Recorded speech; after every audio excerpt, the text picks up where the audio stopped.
Amém.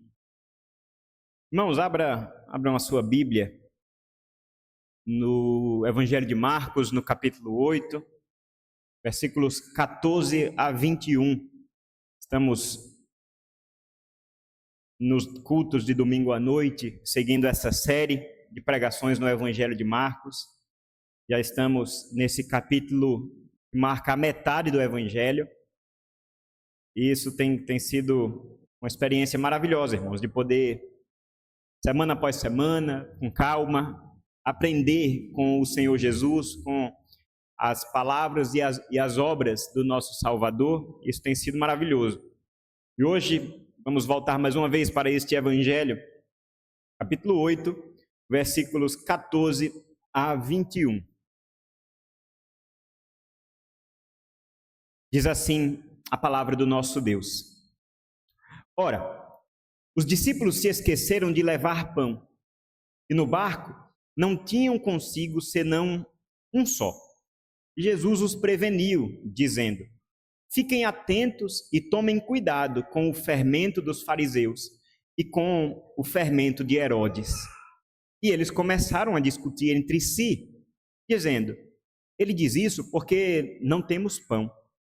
Jesus percebeu isso e perguntou: por que vocês estão discutindo sobre o fato de não terem pão? Vocês ainda não percebem, nem compreendem?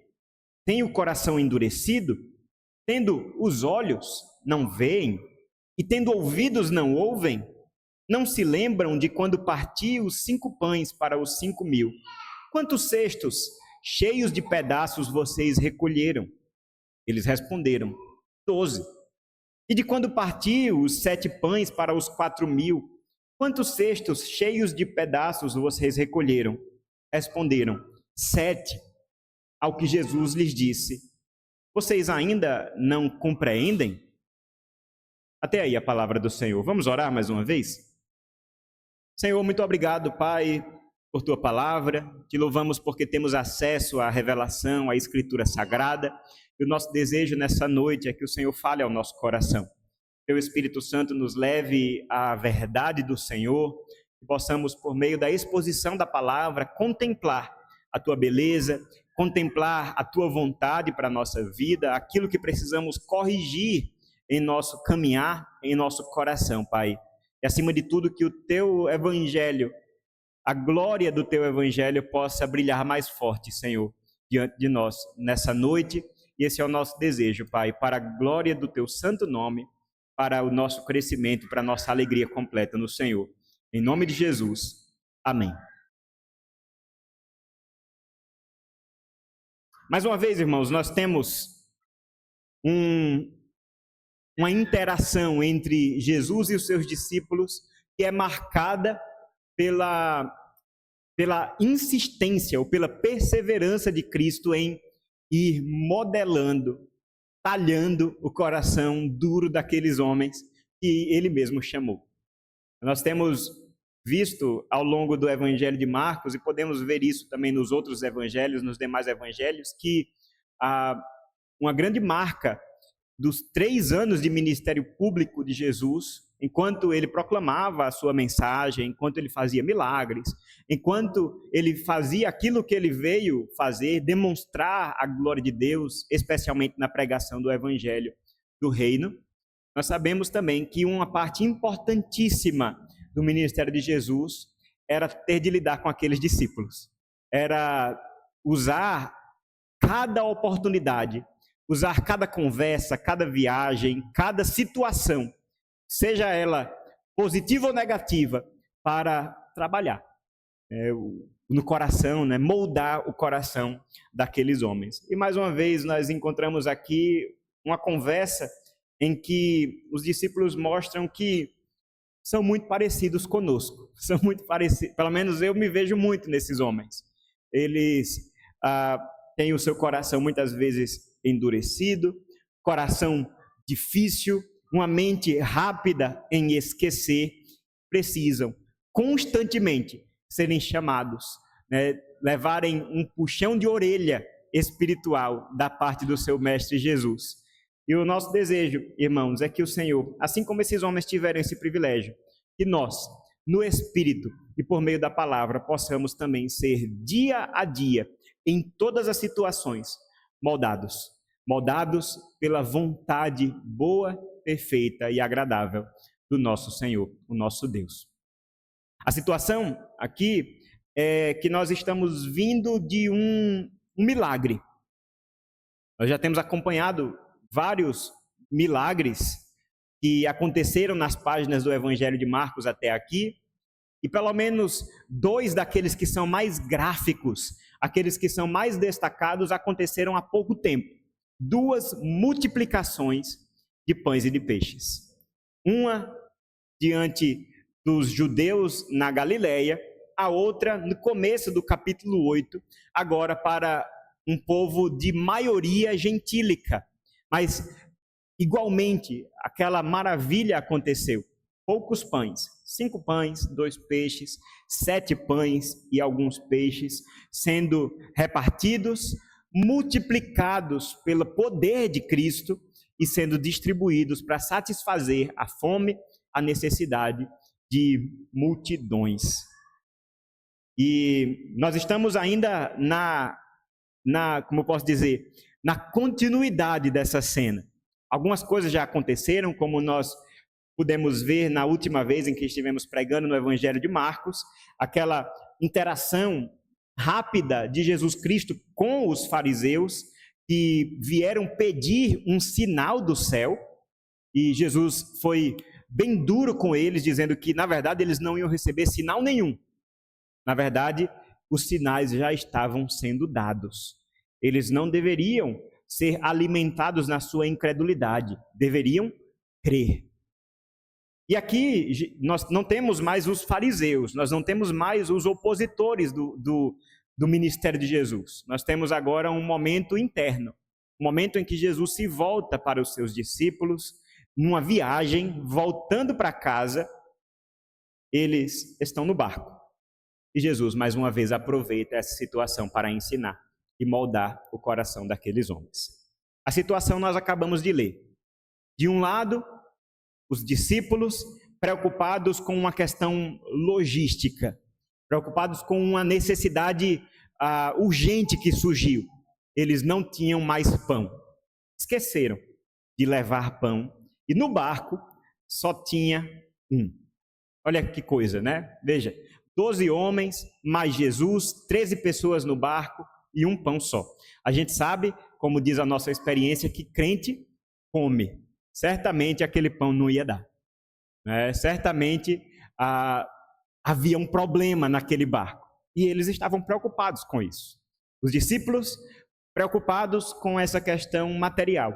Jesus preocupado e continuamente preocupado com a caminhada de discipulado, com a caminhada de fortalecimento, de crescimento espiritual daqueles homens. E provavelmente meditando nos últimos acontecimentos, pensando, remoendo no seu coração, ali no meio daquela viagem de barco, Jesus meditou tanto em relação à multiplicação de pães e peixes que tinha acabado de acontecer, início do capítulo 8, como também a conversa ou o embate que ele teve com os fariseus.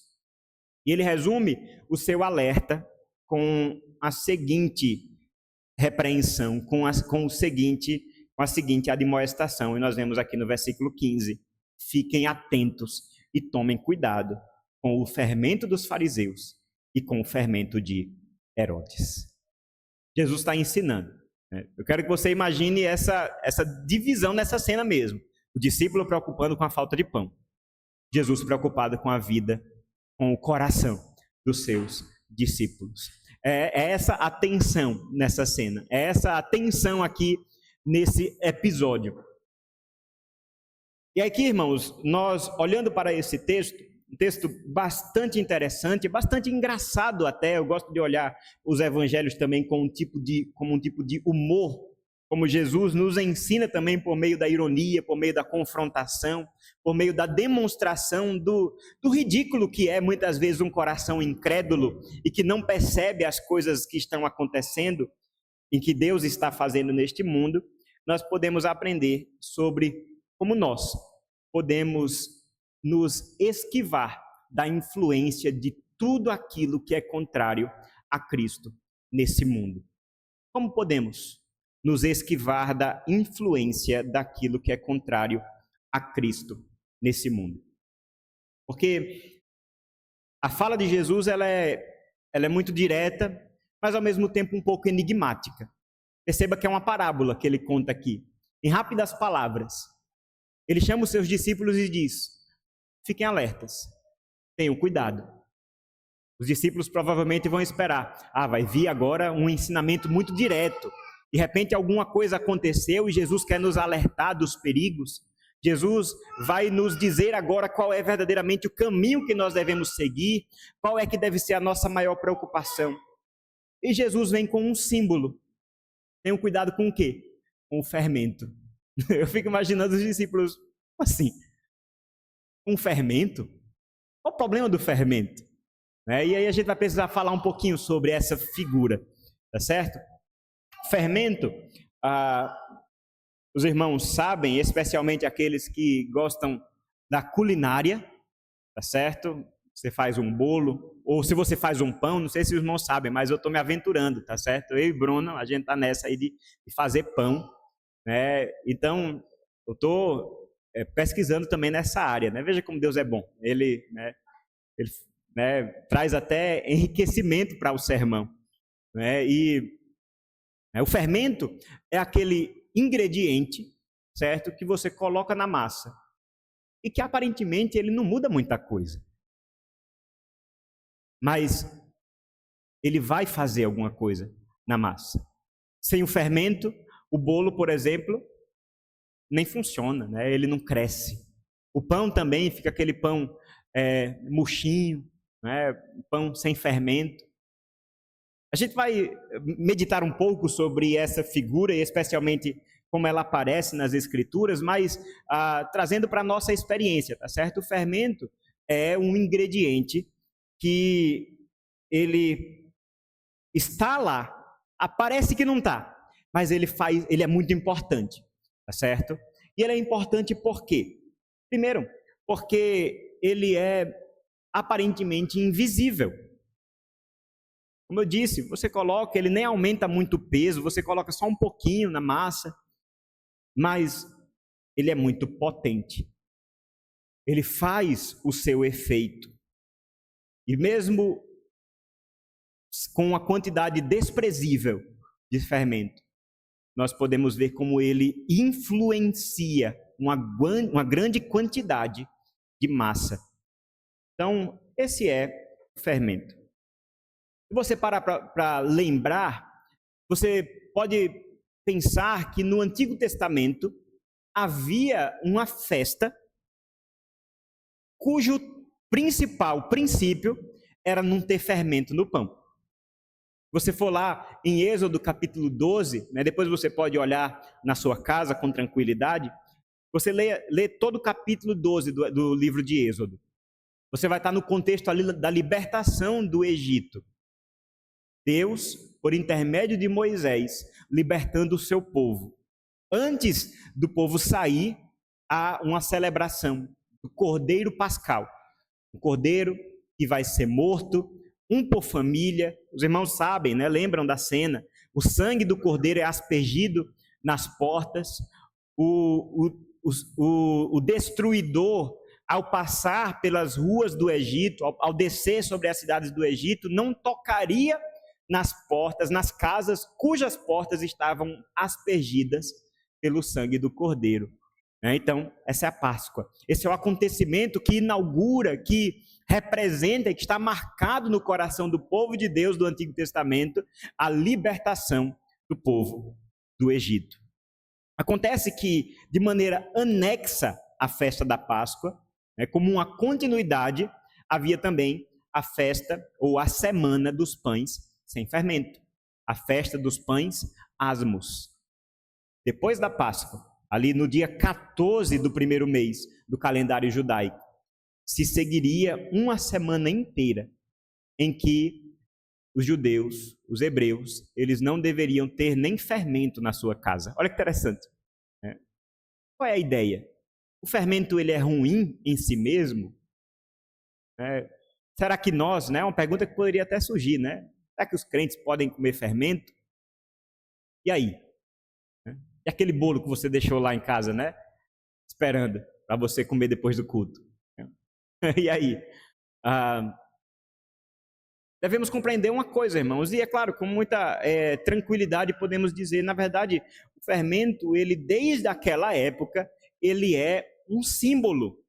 Ele, de maneira muito interessante, é usado nas Escrituras como um símbolo constantemente. Em Êxodo capítulo 12, ele representa uma coisa, mas se você olhar para Mateus capítulo 13, versículo 33, podemos ler, inclusive, Mateus capítulo 13, versículos 33, olha o que o Senhor Jesus nos diz. Ele diz, Jesus lhe contou ainda outra parábola. O reino dos céus é semelhante a quê? A um fermento que uma mulher pegou e misturou em 3 medidas de farinha até ficar tudo levedado. Então, aqui, o fermento também é usado como um símbolo. Mas concorde comigo que não é um símbolo negativo. O fermento está sendo comparado ou usado como comparação em relação ao reino dos céus. Então, a ideia aqui não é que o fermento ele é bom ou ruim em si mesmo. A questão é o que é que ele representa. Na época do Êxodo, o fermento ele representa o apego ao Egito. Olha que interessante. É porque somente naquela semana o povo de Deus não deveria comer pão levedado, pão fermentado. Por quê? E eu tenho tido essa experiência. Para o fermento agir numa massa, ele precisa de quê? De tempo. Eu estou fazendo um pão que eu digo assim, esse pão descansa mais do que eu. Mexe um pouquinho, descansa. Vira para lá, descansa. Meu amigo, né? É uma massa muito descansada, né? Mas por quê? Porque o tempo precisa agir para que o fermento possa fazer o seu trabalho, para que ele possa produzir o seu efeito. Se você olhar para o contexto ali do livro de Êxodo, uma coisa que os hebreus não tinham é tempo. Eles estavam sendo libertos do Egito e eles precisavam sair correndo. Não era tempo de ficar para trás. Ninguém podia dizer, não, mas eu deixei o meu pão descansando. Eu deixei o meu pão esfriando, eu estou fazendo, eu estou cozinhando. Não, é tempo de sair, porque o Senhor libertou. Então, é essa a figura que aparece ali em Êxodo capítulo 12. O fermento como um símbolo de apego ao Egito e resistência à liberação, à libertação que o Senhor estava verdadeiramente operando na vida do seu povo. Então, de maneira inaugural ali em Êxodo, o fermento a partir dali é sempre usado, principalmente de maneira negativa nas Escrituras. Você lembrar, lá em 1 Coríntios, capítulo 5, versículo 6, o apóstolo Paulo, falando com a igreja de Corinto, e especialmente nesse capítulo, em que ele está falando sobre a arrogância daqueles irmãos, e de como eles estavam resistindo à operação de Deus na vida daquela igreja, a ponto de compactuar com o pecado, com a imoralidade. Aquele jovem que estava dormindo com a esposa de seu pai, ele diz, não é bom esse orgulho que vocês têm. Por acaso vocês não sabem que um pouco de fermento leveda a massa toda? Olha que interessante. O apóstolo Paulo está, mais uma vez, usando a figura do fermento para dizer um pouquinho de fermento, um pouquinho de pecado, um pouquinho da influência deste mundo.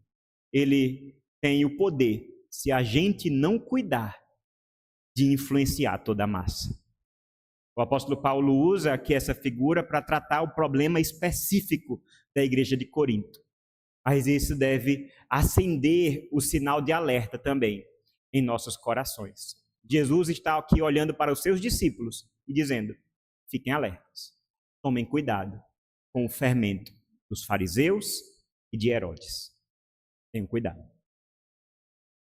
Jesus está falando aqui nesse contexto, alertando aos seus discípulos da influência desses dois grupos, os fariseus de um lado e de Herodes de outro. Curiosamente, no Evangelho de Mateus, no capítulo 16, um texto paralelo a esse texto, nós vemos que Jesus ele inclui mais um outro grupo. Ele não fala de Herodes naquele contexto, mas ele diz: cuidado com o fermento dos fariseus e com o fermento dos saduceus.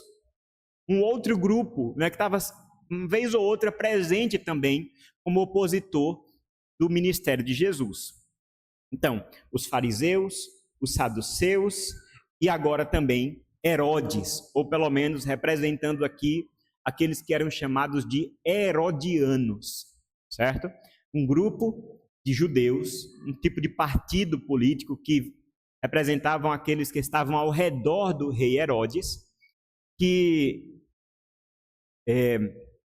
apoiavam o seu projeto para o povo judeu naquela época, para a Judeia daquela época. Cada um desses três grupos, os fariseus, os herodianos e os saduceus, pegando emprestado aqui o alerta do Evangelho de Mateus, tinha os seus problemas. Cada um dos três eram ferrenhos opositores de Cristo. Cada um dos três, apesar de muitas vezes estarem uns contra os outros, porque os fariseus e os saduceus não se batiam, os herodianos e os fariseus também não se batiam, muito menos. Os saduceus e os herodianos até poderiam concordar em muitas coisas. Mas em uma coisa eles concordavam: Jesus não era bem-vindo. Em uma coisa eles concordaram: que Jesus deveria ser silenciado, deveria ser calado. Mas cada um desses três grupos, eles trazem aqui a sua contribuição, que do nosso ponto de vista, do ponto de vista de discípulos de Jesus, nós devemos ter cuidado. Os fariseus, como nós podemos compreender muito bem, e fazemos isso muitas vezes, eles são culpados de um legalismo terrível, de, com base na sua justiça própria, acharem que merecem o favor de Deus. Ou pelo menos essa era a espiritualidade, a religião desses homens. Nós conquistamos o favor de Deus, à força, no cumprimento da lei.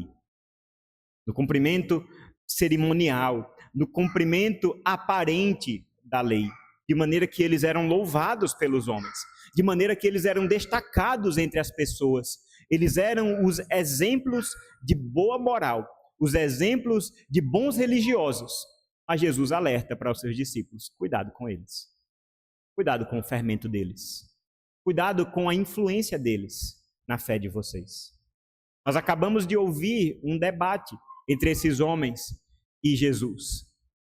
Eles demonstrando grande piedade, pelo menos querendo aparentar piedade, pedem um sinal. Jesus, conhecendo os corações dele: vocês não vão receber sinal. Vocês são incrédulos. Vocês estão com o coração endurecido. Por isso, em primeiro lugar, cuidado com o fermento dos fariseus, com o legalismo. Cuidado com esse tipo de religiosidade que está preocupado com a justiça própria e não reconhece, especialmente como aprendemos hoje, de maneira muito clara, que aquele que é bem-aventurado é aquele que depende verdadeiramente do Senhor. É o pobre de espírito. Esses homens, eles estavam buscando, principalmente, se apresentarem diante de Deus com espíritos enriquecidos, quando Jesus está dizendo: não é dessa maneira que o homem deve se achegar ao Senhor. Os seguidores de Herodes, eles, por sua vez, eles tinham o perigo do secularismo. Herodes era um rei colocado pelo Império Romano, é um tipo de rei fantoche. Vamos para não suscitar muita ira, vamos colocar esse homem aí para dizer que eles têm um rei na região da Judeia, na região da Galileia. Herodes era esse homem. Acontece que Herodes, ele não era temente a Deus. Pelo contrário, ele era totalmente subserviente ao domínio romano. Ele abria a sua agenda cultural, né, de maneira pouco crítica para, por exemplo, aquilo que tinha acontecido ou que estava acontecendo nos últimos séculos, que era a secularização da cultura judaica. Os judeus que sempre foram totalmente influenciados pela lei, pela Torá. Os judeus que sempre foram influenciados pelas histórias das antigas obras de Deus, estavam agora assimilando uma cultura que não era deles, assimilando a cultura grega, assimilando a cultura romana, assimilando deuses estranhos, costumes estranhos, uma cultura completamente estranha. Herodes era patrocinador de todo esse movimento. Na verdade, ele era um grande beneficiário disso tudo que estava acontecendo. E de maneira que esses homens, eles não estavam preocupados com a santidade do povo. Veja, um rei colocado sobre o povo da Judéia não estava preocupado com o templo, não estava preocupado com o culto, não estava preocupado com a lei. Esse é o secularismo. Também perigo que aflige o nosso tempo.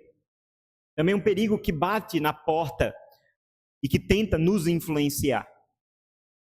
Quando nós somos tentados a nos afastarmos das coisas de Deus, ou pior ainda, nós afastarmos as coisas de Deus da nossa vida. Quando nós dizemos, ok, eu até sou membro de igreja, eu até sou evangélico, mas isso não muda nada na minha vida. Isso não faz diferença nenhuma na minha vida. É quando nós agimos assim que nós somos pessoas seculares.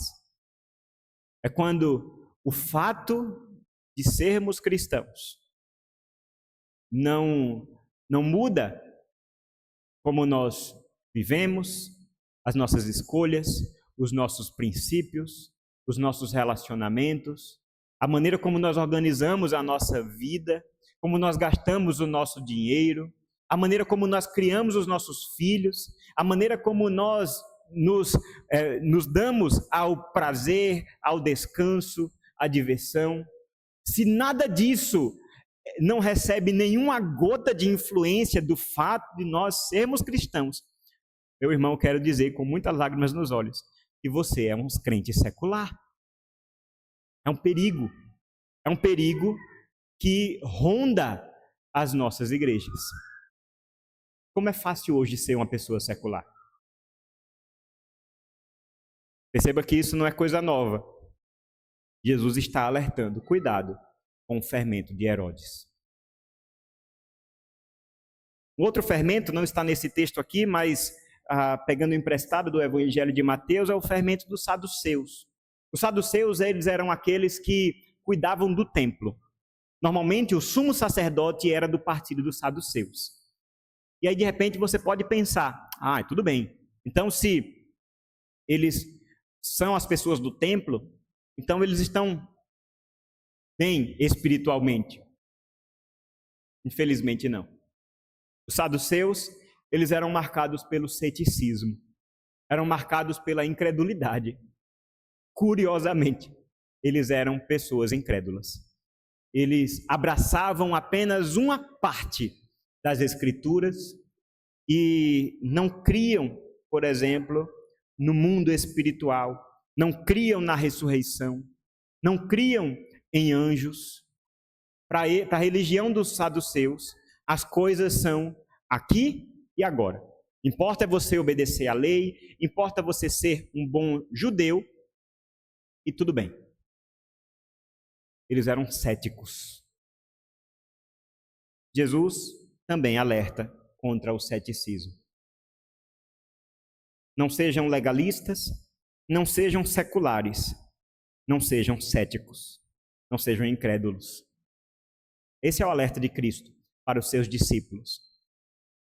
Do outro lado, eles olhando um para o outro, perguntando: e aí, o que é que a gente vai fazer? Porque a gente só está com um pão. Só tem um pão no barco. O que fazer, irmãos, para não sermos influenciados pelo fermento deste mundo? Um fermento que se manifesta de tantas maneiras, como nós vimos em 1 Coríntios, que tem o poder de levedar toda a massa, que de maneira silenciosa, se nós assumimos um pouco, nós nos colocamos em perigo, nós nos colocamos em risco, colocando em perigo a nossa vida de santidade, a nossa vida de piedade, a nossa obediência. O que fazer? E é por isso que eu acho maravilhoso essa passagem, porque a continuidade dela, ela nos ensina, mesmo de maneira atropelada, os discípulos eles contribuem para que Jesus nos desse hoje um grande ensino. De maneira negativa, os discípulos demonstram aquilo que nós devemos fazer para não estarmos vulneráveis aos fermentos deste mundo, nem ao fermento do legalismo, nem ao fermento do secularismo, nem ao fermento do ceticismo, de tudo aquilo que seja contrário a Cristo Jesus. Vejam a continuidade do texto. Jesus, ele disse: cuidado com o fermento dos fariseus, cuidado com o fermento de Herodes. Certamente Jesus falou isso em um momento de meditação, como eu disse, meditando sobre as coisas que tinham acontecido. Ele fala isso para quem está no barco. Só que acontece que eles estão em outra discussão. Acontece que eles estão ali pensando e dizendo: rapaz, a gente não trouxe pão, de quem foi a culpa? Não é? Eu falei para você que era para a gente ter parado naquela padaria, eu falei para você que era para a gente ter comprado com antecedência, né? Nesse momento que a gente sempre vai querer achar um culpado. E eles estão realmente preocupados com isso, a ponto de Jesus falar e eles não darem tanta atenção àquilo que Jesus tinha acabado de dizer, mesmo sendo um grande ensino. Aí o versículo 16 nos diz: eles, os discípulos, começaram a discutir entre si, dizendo: ele diz isso porque nós não temos pão. Veja, nós não temos pão, e Jesus vem dizer agora para a gente ter cuidado do fermento dos fariseus, fermento de Herodes. É como se ele estivesse dizendo: olha, a gente vai ter que comprar pão, mas vamos ter cuidado para não comprar pão que esteja fermentado com esses fermentos aí que Jesus falou. Deve ser isso que Jesus está falando. Eles não entenderam muito bem. Jesus percebeu isso e perguntou: por que vocês estão discutindo sobre o fato de não terem pão? E Jesus vem com uma grande e profunda correção. Não se trata aqui de uma falha de comunicação, como quem diz: vocês entenderam errado, deixa eu falar de novo para vocês entenderem. Se trata aqui de uma profunda correção de Jesus. Olha o que ele diz: vocês ainda não percebem, nem compreendem? Vocês têm um coração endurecido? Vocês têm olhos e não veem? Tendo ouvidos não ouvem? Não se lembram? E aí começa a falar das coisas que ele tinha feito. De novo, Jesus está ensinando os seus discípulos. E nós, como os discípulos de Jesus, nós podemos aprender hoje que uma das maneiras principais que nós podemos nos guardar contra a influência do fermento deste mundo é quando nós desenvolvemos um bom entendimento daquilo que Cristo fala, as palavras de Jesus. Os discípulos, distraídos na necessidade física, distraídos na sua dificuldade logística ali de ausência de pão, estão perdendo a oportunidade de estarem com os ouvidos abertos para aquilo que Jesus está falando. Vocês não entendem, vocês não ouvem, vocês não veem. Essa é a admoestação de Jesus. Nós devemos compreendermos.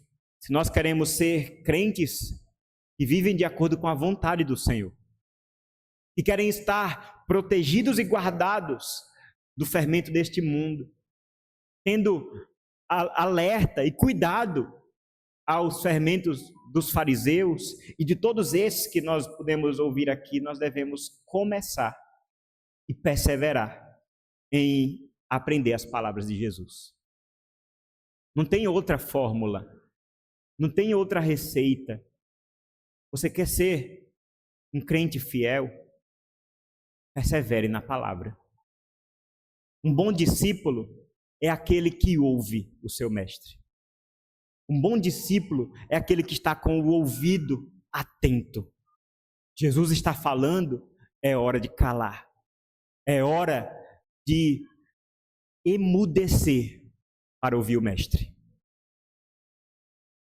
Jesus ele foi mal compreendido, mal interpretado. A parábola, o símbolo, passou longe. Eles pensaram que Jesus estava falando sobre outra coisa. Assim como muitos daquelas multidões que ouviam a Cristo saíam dizendo, não entendi nada, porque ele fala por meio de parábolas. Não entendi nada. Mas nós estamos falando dos discípulos de Jesus. Nós estamos falando daqueles que já estão há alguns meses, certamente mais de um ano, nessa altura do Evangelho de Marcos, ouvindo essas palavras. Já era tempo de aprender a ouvir. Já era tempo de aprender a se submeter às palavras de Jesus. Olhando para a nossa vida, irmãos, nós podemos analisar como nós temos lidado com as palavras de Deus. Analisar como nós temos lidado com aquilo que temos ouvido. Temos o interesse de perseverar na palavra? Temos o interesse de desenvolver um bom entendimento? Lembra de João capítulo 6? Os apóstolos diante de Jesus ali falando do interesse limitado daquela multidão. Muitos abandonaram, muitos saem daquele local e Pedro diz, Senhor, é dura essa fala do Senhor. O Senhor foi pesado. Quem é que pode suportar? E Jesus, eu acho maravilhoso, vocês também não vão embora, não? Vocês vão permanecer? E olha a percepção que Pedro tem. Senhor, para onde nós iremos? Só o Senhor tem as palavras de vida eterna. Meus irmãos, é essa a inclinação, o apego que nós devemos ter diante das palavras de Deus. São palavras de vida eterna. Não há outro neste mundo, não há outro nessa realidade que pode satisfazer a sede de verdade que eu e você temos. Fomos criados para conhecer a Deus e nós nunca seremos satisfeitos se não o conhecemos como Ele verdadeiramente é. Mas o pecado, irmãos, o fermento entra na nossa vida e sabe o que ele faz? A gente se satisfaz com mentiras, a gente se satisfaz com falta de entendimento, a gente se satisfaz em ser um crente ignorante, a gente se satisfaz em ser aquele crente que diz, não, eu não sou muito dado a estudar, não. Eu não sou muito dado a ler a Bíblia, não. Eu gosto de outras coisas, eu gosto de servir, eu gosto de tocar, eu gosto de fazer qualquer coisa, eu gosto de contribuir, mas isso de ler a Bíblia, de aprender, não é comigo, não. Meu irmão, tenha cuidado com o fermento, porque é por meio da ignorância que o fermento entra. Preste atenção nas palavras de Cristo. Nós somos chamados para conhecer a Deus. Conhecer e continuar conhecendo as palavras do Senhor. Por isso, que o seu coração, e o nosso coração, esteja aberto e amolecido para ouvir Deus falar. Perceba como Jesus, na sua fala, ele vai profundamente na raiz do problema. Ele diz, no versículo 17, ele começa de maneira geral. Vocês não percebem nem compreendem, mas perceba como ele diz aqui, vocês têm o coração endurecido? Jesus ele vai no coração. coração de vocês está endurecido? E como consequência de um coração duro, e aí vem a segunda pergunta: tendo olhos, não veem? Tendo ouvidos, não ouvem? Os olhos e os ouvidos. Esses dois órgãos que Deus nos deu, por meio dos quais nós absorvemos esse mundo. Por meio dos quais nós vemos, ouvimos, seja o que for. As palavras de Cristo e as palavras de Satanás. A verdade e a mentira. A gente ouve e vê. Então, esses órgãos que Deus nos deu. Mas perceba como eles estão guiados pelo coração. É esse insight de como a Bíblia, de como a palavra de Deus nos fala sobre quem é o homem, de como é o homem, que nós nunca devemos esquecer. É sempre do coração para o corpo. É sempre do coração, do mais profundo do nosso ser, para fora. Se o coração está endurecido, o olho não está interessado. Se o coração está endurecido, o ouvido está fechado. Mas se é o contrário, um coração amolecido, um coração rendido à presença do Senhor, à verdade do Senhor, a manifestação clara e necessária, natural disso é onde Jesus está. É para lá que eu quero olhar. O que é que Jesus está falando? É isso que eu quero ouvir. Jesus, ele vai na origem do problema. O coração de vocês está endurecido e por causa disso os olhos e os ouvidos de vocês estão fechados. É nesse ponto que nós podemos aqui reconhecer a nossa limitação. Porque somente aquele que pode mudar o coração é o Senhor. É o Espírito Santo de Deus. Eu posso estar aqui falando de maneira muito enfática, como eu até estou falando. Mas eu não tenho o poder de mudar o seu coração. Nós não temos o poder de mudar o coração das pessoas que estão ao nosso redor. Nós não temos o poder de mudar o coração dos nossos filhos, dos nossos vizinhos. Mas nós cremos naquele que é todo-poderoso. Nós cremos e adoramos e dependemos daquele que tem poder para trazer transformação, não de aparência, não de comportamento somente, mas do coração. Nós cremos no Espírito Santo que entra num coração morto, um coração de pedra e faz essa operação, essa troca maravilhosa, trocando um coração de pedra, colocando um coração vivo, um coração de carne que agora pulsa para a glória de Deus, que deseja conhecer a Deus e por isso, porque o Espírito Santo tocou neste coração, os olhos e os ouvidos se abrem para ouvir as palavras de Cristo. Eu quero dizer que se você crê no Senhor Jesus, foi exatamente isso que aconteceu na sua vida. Não pense que foi você que ouviu em primeiro lugar, que viu em primeiro lugar a glória de Cristo e aí o seu coração se transformou. Não, meu irmão. Não. Nós estávamos mortos em nossos delitos e pecados e Ele nos deu vida. Ele nos deu vida, nos salvando pela graça, por intermédio da fé. E até a fé, veja só, é dom de Deus. É dom de Deus. Por isso,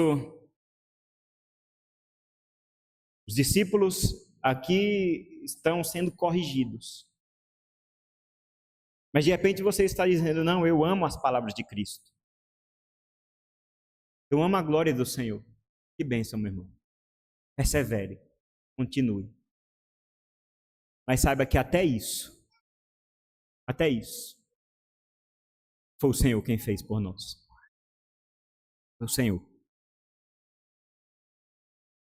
Quer estar protegido do fermento deste mundo?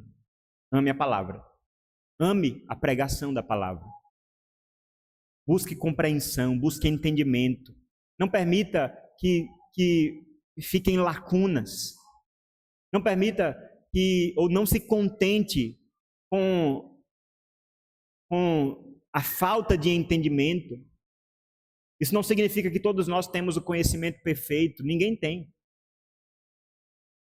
Nem o pregador, nem o pastor, nem o presbítero. Não. Mas o que nós não podemos jamais deixar de fazer é nos contentarmos com aquilo que nós já sabemos. Se nem na eternidade a gente vai parar de conhecer o Senhor, se nem na glória, a cada momento a gente vai aprender mais e mais, quanto mais hoje nós somos chamados a saber mais sobre Deus do que nós sabíamos ontem. E espero que amanhã saberemos ainda mais do que hoje. Esse deve ser o nosso desejo. Buscar um bom entendimento das palavras de Cristo. Finalmente, o texto continua afirmando sobre os 2 milagres de multiplicação de pães e peixes que Jesus tinha acabado de fazer. A pergunta de Jesus é: vocês não se lembram?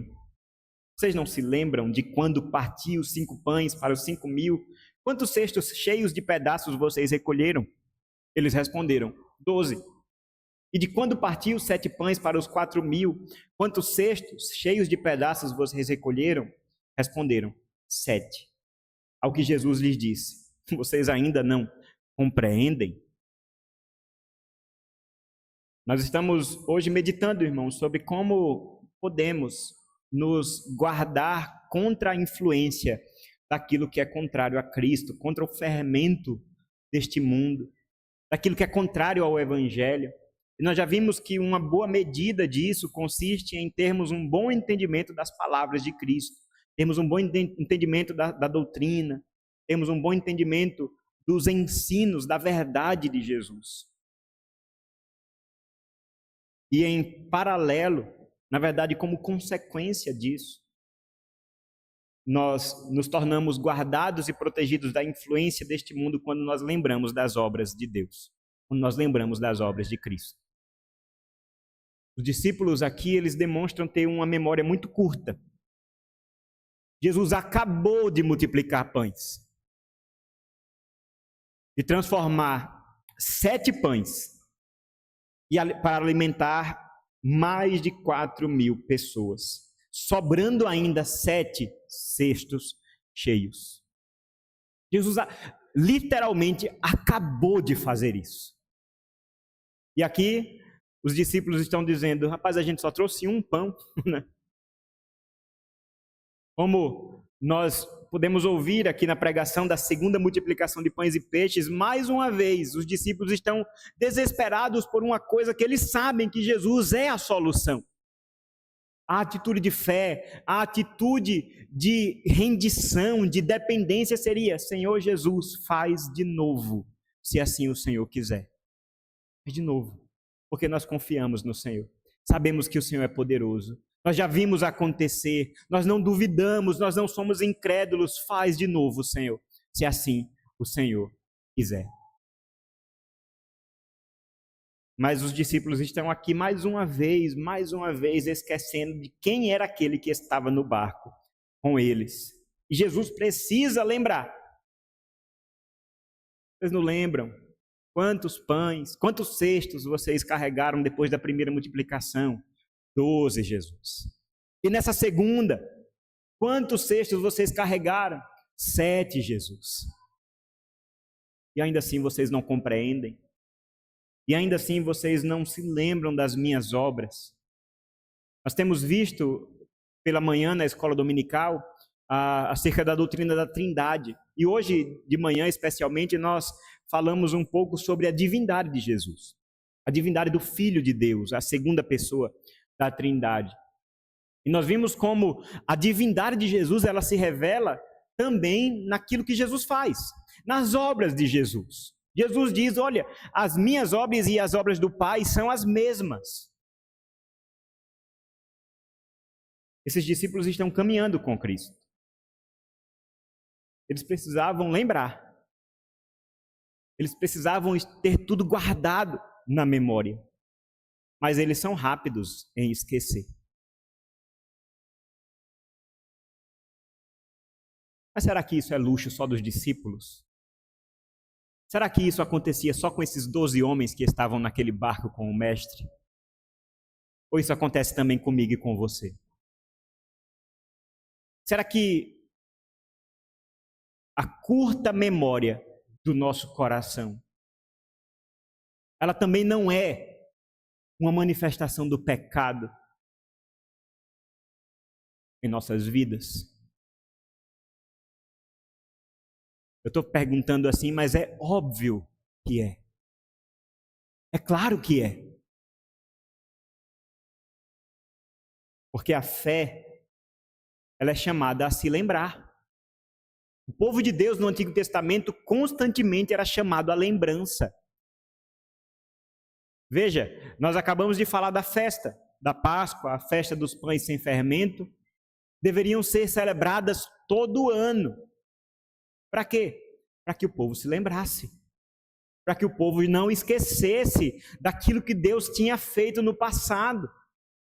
A instrução está muito clara lá. Moisés diz, olha, quando você se reunir com o seu filho, quando você ali na sua família, na sua mesa, está com um cordeiro pascal ali na frente de vocês, quando você se vestir para a viagem, quando você está no meio de casa com sandália no pé, algo que é bem esquisito para uma cultura oriental como os judeus, está dentro de casa com sandália no pé, com um cajado na mão, comendo um cordeiro e o seu filho perguntar, pai, mãe, o que é isso que a gente está fazendo?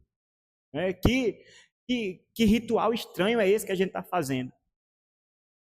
Olhe para o seu filho e diga, é porque o nosso Deus nos libertou da terra do Egito, demonstrando o seu poder e a sua glória. O povo de Deus é chamado à memória. O povo de Deus é chamado à lembrança constante. E é isso que é fé. Fé é olhar para trás com lembrança, olhar para frente com esperança e no presente confiar. Isso que é fé. A memória, a lembrança faz parte da fé. E nós? Como está a nossa memória das obras de Cristo? São elas as primeiras coisas que vêm na nossa mente, principalmente no meio de uma dificuldade, uma ausência de comida, como esses discípulos estavam enfrentando aqui. Como está a nossa lembrança daquilo que Deus já fez, daquilo que está escrito na palavra, aquilo que Jesus ou que Deus fez aos antigos. Nós cremos que Ele é o mesmo Deus, cremos que é um Deus eterno, que nunca muda. São essas obras que devem estar sempre em nossos corações. O salmista Davi, no Salmo 103, ele diz, bendize a minha alma ao Senhor e não te esqueças de nenhum só dos seus benefícios. O Salmo 103 é uma longa lista de benefícios do Senhor, porque o salmista Davi está dizendo, eu quero lembrar. É Ele quem me perdoa, é Ele quem sara todas as enfermidades, Ele manifesta os seus caminhos a Moisés. Veja, é uma lista, é longo o salmo, mas por que tem que ser longo mesmo? Porque nós somos chamados a lembrar daquilo que o Senhor fez. Acontece que o nosso coração é pecador, é limitado. A nossa memória, muitas vezes, ela é distraída. E nós andamos preocupados demais com as coisas deste mundo. E esquecemos o reino de Deus. Aquilo que Jesus fala lá em Mateus capítulo 6. Busca em primeiro lugar o reino de Deus e a sua justiça. As demais coisas, elas vão ser acrescentadas. Mas aquilo que faz parte do nosso interesse, aquilo que faz parte da nossa... que está em primeiro plano na nossa vida, o reino de Deus. Essa deve ser a nossa busca. Somos pecadores. Mas é maravilhoso nós vermos como Jesus, ele constantemente faz questão de lembrar os seus discípulos. Jesus, é claro, repreende com profundidade, com palavras duras, mas ele não abandona esses homens. De maneira até didática, ele pergunta: vamos lá, né? Como se fosse um professor, né? Vamos lá, quantos cestos mesmo? E eles lembram, 12. E depois, 7. Muito bem, muito bem. Passaram na prova, passaram no teste. Jesus faz questão de lembrá-los. A graça do Senhor se manifesta no fato de que no meio daqueles 12 homens estavam, por exemplo, o apóstolo Mateus, que iria puxar muito da sua memória para escrever o evangelho mais na frente. Estava o apóstolo Pedro, que depois, muitos anos na frente, foi a principal fonte do evangelista Marcos para escrever o evangelho que nós estamos lendo e meditando. Estava João, que foi capacitado para escrever tantas coisas, até diferentes dos outros, e a gente diz, é um evangelho à parte, é um evangelho diferente. Veja como Deus demonstra a sua graça. Foram esses homens de memória curta, com incredulidade, né, com altos níveis de incredulidade, que foram capacitados para fundamentar o evangelho, a doutrina que nos alcançou, o evangelho, a doutrina dos apóstolos. Isso porque, irmãos, nós devemos saber, devemos reconhecer que sem o Senhor, eles não conseguiriam fazer nada. Quando Jesus promete o Espírito Santo, ele diz: o Espírito Santo virá e vos fará lembrar tudo o que eu vos disse. É isso que o Espírito Santo faz. O Espírito Santo agiu no coração daqueles homens, os capacitando, os inspirando para registrarem a revelação do Senhor sem erro, de maneira que tudo aquilo que Deus quis revelar e fazer escrever está escrito para o benefício da sua igreja em todos os séculos. E é o mesmo Espírito Santo que não revela mais nada novo para nós, porque essa revelação já está completa. É o mesmo Espírito Santo que não mais nos inspira para escrever novas coisas acerca de Deus, como se fosse novidade, mas é o mesmo Espírito Santo que ilumina o nosso coração, para que nós possamos lembrar das verdades do Senhor. Por isso, você, meu irmão, minha irmã, você que tem o Espírito Santo habitando no seu coração, agradeça por isso. Agradeça porque nós temos esse ajudador, esse consolador, que nos lembra das obras de Deus. Lembra daquilo que o Senhor fez aos antigos. Lembra aquilo que o Senhor fez na cruz do Calvário. Lembra acerca da ressurreição poderosa e gloriosa do Senhor Jesus. Nos lembra das verdades e nos lembra também daquilo que o Senhor fez na nossa vida e na nossa história. Por isso, lembre das obras de Cristo. Mas não faça isso confiando na sua memória, porque você vai falhar. Confie no Senhor. Confie no Espírito Santo e busque os meios que Ele mesmo deixou para o nosso benefício. Os judeus do Antigo Testamento tinham as suas festas, tinham o sábado, tinham o sacrifício. Nós temos a Escritura, nós temos o culto, esse ajuntamento no qual nós estamos aqui semanalmente, muitas vezes falando sobre as mesmas coisas, porque eu não faço questão nenhuma de trazer novidade. De repente você está olhando, o pastor Marcos já falou sobre isso, eu vou falar até eu morrer, meu irmão. Até eu morrer. Porque o Senhor nos chamou para lembrarmos das suas palavras, de suas obras. Ele não nos chamou para coisas novas. Ele não nos chamou para a gente inventar a roda. Não nos chamou para a gente estar sempre buscando uma nova verdade, uma nova visão, um novo sonho, uma nova revelação. Ele nos chamou para voltarmos às verdades de onde nós nunca devíamos ter saído. Para isso que o Senhor nos chama. Por isso, meu irmão, tenha cuidado. Tenha cuidado com o fermento. Porque o fermento é sutil, é invisível. Ninguém vê, mas ele influencia a nossa vida. Tenha cuidado com o pecado. Tenha cuidado com o legalismo. Tenha cuidado com esse mundo. Tenha cuidado. Mas não seja simplesmente um alarmista, especialista nos problemas ou nos perigos. Seja alguém que está fundamentado na verdade, na palavra da verdade. Porque não adianta nada alguém saber dos perigos do pecado e não saber do alívio do evangelho. Não adianta nada. É só mais um legalista. Não adianta nada alguém aqui num momento como esse confessar da boca para fora que pertence ao Senhor, mas viver uma vida totalmente contrária àquilo que confessa. É mais um secular. Não adianta nada você até ouvir sobre as coisas de Deus, mas não curvar o seu coração, não crer de fato e não confiar a sua vida a essas palavras. É mais um cético. Tenha cuidado com o fermento.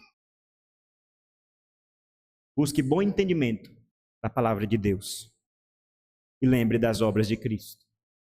Aí sim, nós podemos viver a nossa vida para a glória daquele que nos chamou e tem nos chamado para sermos seus discípulos e suas testemunhas nesse mundo caído. Vamos orar? Senhor, muito obrigado, Pai, por Tua palavra. Te pedimos que o Senhor continue conosco, Pai, nos ajudando, porque dependemos do Senhor. Precisamos de Ti. Porque o nosso coração muitas vezes está endurecido, os nossos olhos fechados, os nossos ouvidos tapados, Pai, para ouvir a Tua voz. Nos contentamos com muito pouco conhecimento da Tua palavra. Não damos a devida atenção. Tem misericórdia, Senhor, de nós. Nós somos rápidos em esquecer as Tuas obras, Teu Evangelho. E quando somos lembrados, muitas vezes fazemos pouco caso. Não damos a devida importância ao culto, à pregação da palavra, à leitura da palavra, ao estudo da Escritura.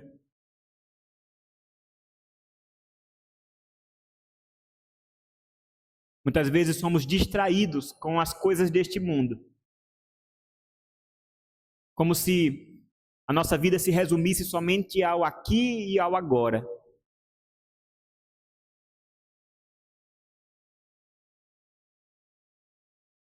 Tem misericórdia, Senhor, de nós e nos livra do fermento dos fariseus, daqueles que pareciam tão bons, mas só pareciam. Daqueles que se orgulhavam do seu cumprimento da lei. E fazendo isso, pensavam que alcançavam a sua própria salvação. Nos livra, Senhor, do legalismo. Nos livra de um farisaísmo vazio. Nos livra, Senhor, do secularismo.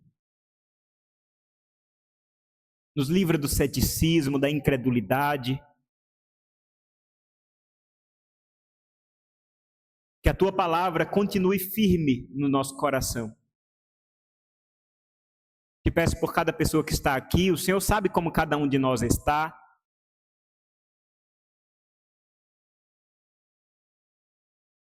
Que o Senhor aumente a nossa fome, a nossa sede do Senhor. Que o nosso prazer esteja na Tua lei. Possamos meditar nela, Senhor, de dia e de noite. Como diz o Salmo 1, sendo assim, Pai, nós seremos como uma árvore plantada junto à corrente de águas, dá o seu fruto no devido tempo e que tudo que faz é bem-sucedido, Senhor.